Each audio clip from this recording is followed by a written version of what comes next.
The Colorado Buffaloes and the Kansas Jayhawks, they have a lot at stake this weekend. Who's going to come out victorious?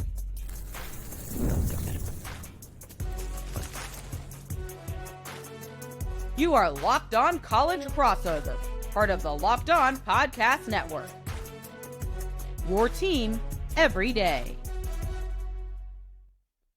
What is up, everybody? This is a Locked On Buffs, Locked On Jayhawks crossover, and it's brought to you by FanDuel. You could start the season with a big return on FanDuel. New customers can place a $5 bet, and you'll get started with $150 in bonus bets if you win your first $5 bet. Visit FanDuel.com to get started.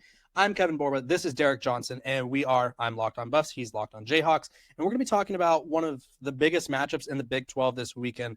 The Buffs are heading to Kansas City, Missouri, to take on the Jayhawks at Arrowhead Stadium in a game that I think has a lot at stake, and I think most people around the country may not realize this, but Colorado has no room for error in this Big 12 race. There's too many teams in the mix, and Kansas has no room for error if they want to make a bowl game. So let's talk about Colorado from the Kansas perspective. What do you think? How do you think this game has changed, right? At the beginning of the year, this was looking like the stretch of death for Colorado, where they had Utah, Kansas, Oklahoma State, and now it's not looking as difficult. But how does Kansas view this?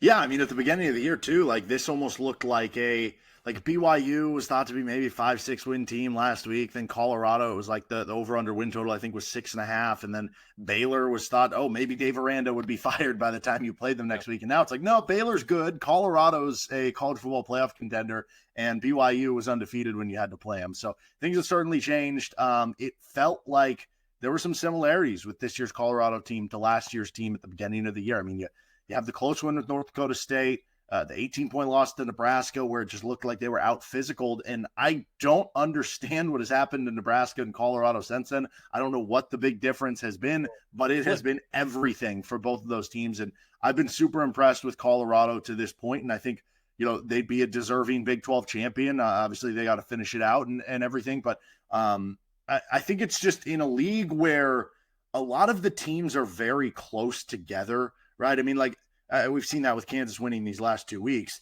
where, say, the top team in the Big 12 might be the 15th best team in the country or the 10th best team in the country, and, the bottom 2 or 3 in the Big 12 might still be like the 40th, 50th best team in the country, but somebody has to lose some of these games.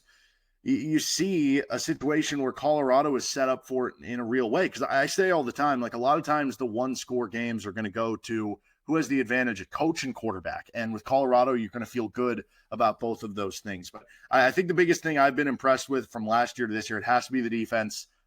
It's been so much better for Colorado. I've loved what the pass rush has done. I mean, obviously they're leading the Big 12 in sacks. BJ Green with over 5 of them, 6 players with 3 sacks or more on the season for Colorado. I think that's been what's really made things different, because now you have this setup almost like those prime Peyton Manning Colts teams, where it's like, hey, we're going to throw it across the yard. Like we're going to get leads, and then we're going to be able to close it with Dwight Freeney and Robert Mathis. And just been really impressed with what they've been able to do after things looked a little dire at the beginning of the year. Yeah, I remember I did an episode after the Nebraska loss, and I was like, New Year, same problems, right? It felt the exact same. And it was like, can't protect anybody, very reliant on the offense. And all of a sudden, they flipped a switch, and I think it was that UCF game where they shut down what at that point was the number 1 rushing attack in the country. And I think Colorado everyone's going to remember that video where that guy's like, oh, got my swagger back. Like, that's what Colorado was. Like, they lost their swagger, they got it back, and they found an identity on both sides of the ball, right? And I think the thing that stands out to me about this Kansas team is they're gritty, they're tough, and you look at the record, and it's 4-6, right? So this is the definition of a trap game, quote unquote trap game, because Colorado's hot and Kansas is also hot, but you look at their record and it's like Kansas is losing this game, right? And then you go visit our friends over at the odds makers, who they know a little bit of something, right? They know what happened to Jay Leno, I think, and they know what happened they know what's going to happen in these games, right? They know what's going to happen. And Kansas is only a 3-point dog, and Colorado only has a 54.5% chance according to ESPN's FBI. And so this Kansas team looking really gritty, looking really good. Why is this such a close line? What do you think about that? Well, it's one thing when you look at the record, right? And then you have a lot of the odds makers, they're using systems, formulas, analytics that are looking at the process of the game. And the process of the game, Kansas, I tweeted this out there over the weekend. The Chiefs lost to the Bills. KU football has a better point differential this season than the Chiefs do. And the reason why is because they have 5 one-score losses on the season. They have 5 games that they led in the fourth quarter that they couldn't hold on to. And weird things happened in a lot of them. Some of them were just them making mistakes. But like West Virginia, they were up 2 scores with under 4 minutes to go, and they lost. UNLV, they came up like a 12-play drive at the, or 12-minute drive, at the end of the game. There was a fumble. A lot of people saw it on social media that like 5 guys on Kansas couldn't recover that would have sealed the game. Like just things like that were happening all season long. And at one point they flashed in the graphic of the Iowa State game when they were 2-6 at the time, and they showed point differentials of teams dating back to the year 2000. They were the best point differential of any 2-6 team at the time. So since then, you had the best point differential. You've since earned 2 top 25 wins in a row. For the first time in program history, mind you, including last week giving BYU their first loss of the season, doing it on the road. This is the best 4-6 team in the country. I think that's the case, and I think that's why this spread ends up being a little bit closer than you might have thought. Yeah, and really, by the way, FanDuel 30% profit boost if you're going to be in the state of Kansas for the game. Hey, I was in the state of Tennessee this past week, and I learned that you cannot bet on college sports, which was a fun experience. I literally was like, Shedeur Sanders is going to torch this defense. I need you guys. Where are you guys at? The thing that's interesting to me about Kansas is they flipped a switch too, right? And I don't know if it was as drastic as Colorado, but they go, and you just talked about the stretch a little bit. They lose to UNLV off of that was a disastrous fumble. Yeah. Like I think almost everyone on the defense touched it. There was like 3 guys that you could tell were trying to pick it up and run rather than fall on it. Like it was just like if you just put your body on that ball, that game is over, right? And who knows what happens after that? Does Matthew Sluka enter the portal like that? That was like a whole chain of events, right? Then they lose to TCU, and TCU kind of had their way. West Virginia, like you mentioned, also blew that lead. Arizona State, close one. Then they blow out Houston, and it's like, okay, where'd this come from? Because Houston, another team that, despite their record, pretty solid, right? And then Kansas State, I think you guys should have won that game. Realistically, I think the fourth quarter, you guys went a little silent at the wrong time. And Kansas State was able to name of the game. Yeah. Worst time to go silent. And then you rattle off 2, like the Iowa State win was dominant. The score doesn't indicate that as much, but it was dominant. Then BYU, you guys made Jake Retzlaff look like, I think the Jake Retzlaff that PFF had ranked as the worst quarterback in the Big 12 prior to the season, they made him look like that. And so this Kansas team, I think will give Colorado more trouble than people realize if they can establish a run, if they could sort of take advantage of Colorado's slow starts. Because I'll be honest with you, Derek, I don't know if there's a stat for this. I don't know if there's a metric, but Colorado's slow starts are absolutely disastrous. Like, I don't know what it is. Their scripted plays may be the worst in the country. It's just first play of last week, pick. Shedeur Sanders throws a pick. North Dakota State, I think they went 3 and out. That one against UCF, Shedeur Sanders, pick. Like on the very first drive. I don't know what it is about the first drive for Colorado, but they are disastrous. So if Kansas could take advantage of that, this game will end up being a lot closer. And obviously the odds makers, the guys with the crowbars ready to break some kneecaps, they know something's up, right? So we have to sort of be aware of this. For those of you as Colorado fans, this Kansas team is not the Kansas teams of the past where it's like they are the worst team in college football, because this is not the worst team in college football. In fact, I think had they say they had 4 more games on their schedule, Derek, I think they go 3-1. I don't know what the games would be, but I think they'd go 3-1 based off how they're playing. Would you agree with that? Yeah, they're playing at the right time. It's unfortunate the hole they've gotten in, and that's been kind of a common theme as they've won these past couple of weeks. You hear Kansas fans being like, man, that was awesome, but it just makes me wish we would have won 1 or 2 of those other games before, because then you'd be in this better situation to be bowl eligible right now. And this is a program that's never been to 3 straight bowl games. So like it does mean something still to Kansas. I know bowl games are becoming the way of the dinosaur a little bit in college football with everything being geared around the playoff, but like it does mean something to Kansas. So yeah. Yeah. And it means something to Colorado too. I think the one thing I don't want Colorado, new or old fans, to sort of get entrenched in is like, remember where Colorado was, right? Colorado was 1-11 2 years ago. Deion Sanders made a promise to Miss Peggy. If you're not familiar with her, she's this adorable little 100-year-old lady who had a twin sister who unfortunately passed away. I don't know when, but they had always gone to Colorado games, right? And he made a promise to her that they'd get her to a bowl game. And I think a lot of people, Colorado fans, need to remember that this is a big deal for the program to be at a bowl game right now for bowl contention. Now, not only being in conference title contention. That's an even bigger deal. But let's not, if things don't work out how we all hope or think they can for Colorado, this isn't a failure, right? This Colorado program has come out of the mud, as the kids say. And I think Kansas understands that just as well as anyone as well, because these two programs, I think 2 years ago, maybe 3 years ago for Kansas, right? It would have been like 1-11 versus 1-11. It would have been rough. Yeah, I think 3 years ago they would have been 2-10. But I mean, if you go back into the 2010s, you have, I think, multiple 0-12 seasons. You have some 1-11 too. Yeah, not pretty. So these programs both trending in the right direction. Very, very important that fans remember. It's still a big deal to make a bowl game, regardless of what the playoff, the bougie people of the playoff, the bourgeoisie, if you will, regardless of what they say, it's a big deal. When we come back, we're going to be talking about why Kansas is getting hot and why this should concern Colorado. But first, a quick break.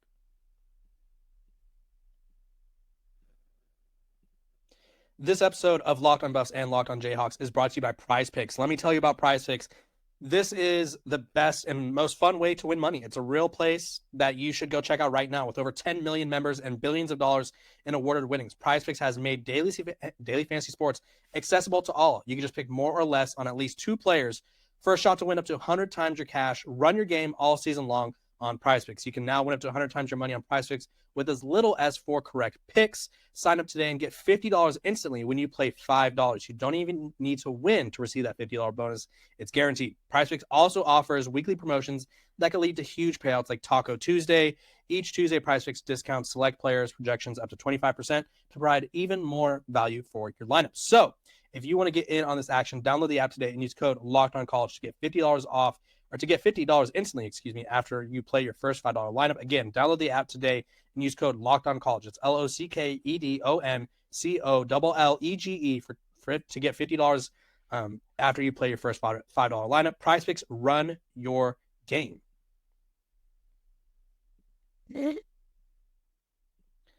Welcome back. It's Locked on Buffs. It's Locked on Jayhawks. I'm joined by Derek Johnson. I'm Kevin Borba, if you guys didn't already know.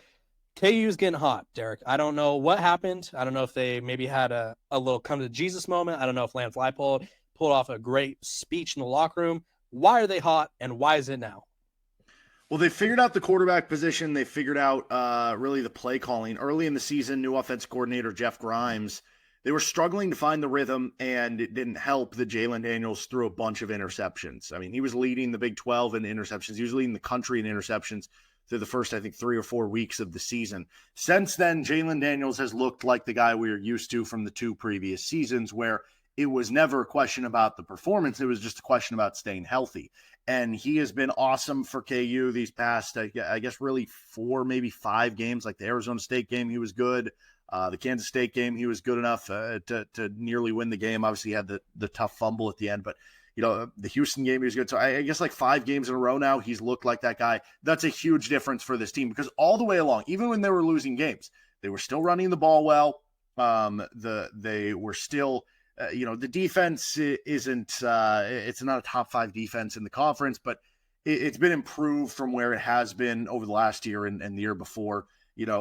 That's been the big thing. It's been the quarterback play. It's been that. Now, obviously, last week was about the defense and being able to shut down BYU, but beyond that, it's just kind of sticking with it. And that's the biggest thing I can say about this team, about Lance Leipold, about the players right now is the fact that you got to 2-6. You had all these expectations of the world of winning, 9 or 10 games this year, of competing for the Big 12. You didn't do it, but you didn't quit on the season, and this team stayed together, and they're staying resilient to the very end. Yeah, I think mental toughness is a undervalued quality. I think one of the reasons I felt like Colorado collapsed last year was they lacked it. I think the Stanford game is one that I remember vividly, right? They go up 29-0 at halftime, right? And everyone's vibing with Colorado. It's a Friday night. Shedeur Sanders is posting advertisements on Instagram at halftime. Like it was like, this game's over. And then a fella by the name of Alec Ioman from Canada just absolutely like emerges and like breaks out. And from that point on, it felt like every time Colorado got down in a game, or every time there was a negative moment, interception, touchdown or whatever, it felt like they were like, oh, here we go. Like this is the beginning of the collapse here. And I don't see this with Kansas this year, or at least the past few games. And I don't see it with Colorado. One of the things that I would say more proud of, or I guess I've noticed a lot this year for Colorado, is their ability to get punched in the mouth and not just like, okay, we tried. Like, this is it for us. And I think it's going to be really important that they do this against this Kansas team, because you just mentioned it. They found it, right? They found it at quarterback or whatever, but they've also stayed confident. They've stayed mentally tough. They stayed resilient. I think that's an underrated aspect that really isn't a stat. So let's talk about Jalon Daniels. Outside of him not turning the ball over seemingly like every 3 throws, what else has he been doing good at in the stretch? So he's been running the ball really well, and I think that was something that they were afraid to take the kid gloves off a little bit early because of those aforementioned previous injuries. Only 3 games played last season. Year before that, it was like 8.5 games played, including the bowl game. Right. And they maybe wanted to make sure he was easing into things. Also, he didn't want to get him injured. Well, lately, because their backs are against the wall, they have no more losses they can afford, and feeling like he's gotten more comfortable back in it, they've kind of taken the governor off, and they've allowed him to run it a little bit more. So that's added another element to his offensive game. He's hitting guys downfield more. The explosive plays are happening a lot more often, like we were used to seeing in the past. And then the big one is, like he hasn't been throwing interceptions. He did have one against BYU last week that didn't end up leading to points the other way, but besides that was good holding on to the ball against the last 2 weeks, BYU and Iowa State combined have over 30 interceptions this year. They're the top 2 numbers in the Big 12. He only has 1 interception in those 2 games combined. So night and day from where he was early in the season, like the Illinois game, he's throwing 3 interceptions. I don't know if it's comfortability in the offense for him. I don't know if it's just comfortability of, after missing all that time, finally gaining his confidence back. But whatever it's been a brand new Jalon and a brand new offense. Maybe, and this is just a suggestion, maybe it's because he doesn't have Jason Bean looking over his shoulder. I'm just saying. Jason Bean was a really good guy. No, just kidding. But he was really good last 2 years with Jason Bean. So he was. Yeah. No, they had a nice little dynamic there. Realistically, this game is going to come down to a couple of keys for each team. Can Colorado do this? Can Kansas stop that? And we're going to talk about that. But first, a quick break. This episode of Locked On Buffs and Locked On Jayhawks is brought to you by our sponsors over at Z-Biotics, a pre-alcoholic drink. The probiotic drink, is the world's first genetically engineered probiotic. It was invented by PhD scientists to tackle rough mornings after drinking. Here's how it works. When you drink, alcohol gets converted into a toxic byproduct in the gut. This byproduct, not dehydration, that's to blame for your rough next day. Pre-alcohol produces an enzyme to break that byproduct down. Just remember to make Z-Biotics your first drink of the night. Drink responsibly, and you'll feel your best tomorrow. Here's exactly how you need to use it, so that way you don't wake up, not feeling as great, Derek. We'll go with that. Step 1, drink pre-alcohol. For best results, make pre-alcohol your first drink of the night. Step 2, drink responsibly. Pace yourself, hydrate, and get a good night's sleep. And step 3, enjoy tomorrow. Wake up feeling refreshed. Go to zbiotics.com/LockedOnCollege to learn more and get 15% off your first order when you use Locked On College at checkout. Z-Biotics is backed with 100% money back guarantee. So if you're unsatisfied for any reason, they'll refund you your money. No questions asked. Remember to head to zbiotics.com/LockedOnCollege and use code LockedOnCollege at checkout for 15% off. This episode is also brought to you by our sponsors over at FanDuel. Get ready to tackle the NFL action with FanDuel, America's #1 sportsbook, because right now, new customers can bet $5, get $150 in bonus bets if you win. The FanDuel Sportsbook app gives you everything you need to place live bets on the NFL all in one place. So when you get a hunch in the middle of the game, you can check out the latest stats, view live play-by-play, and so much more on the same place where you place your bets. Just visit FanDuel.com to join today. You'll get started with $150 in bonus bets if you win your first $5 bet. That's FanDuel.com. Never waste a hunch and make every moment more with FanDuel, an official sportsbook partner of the NFL.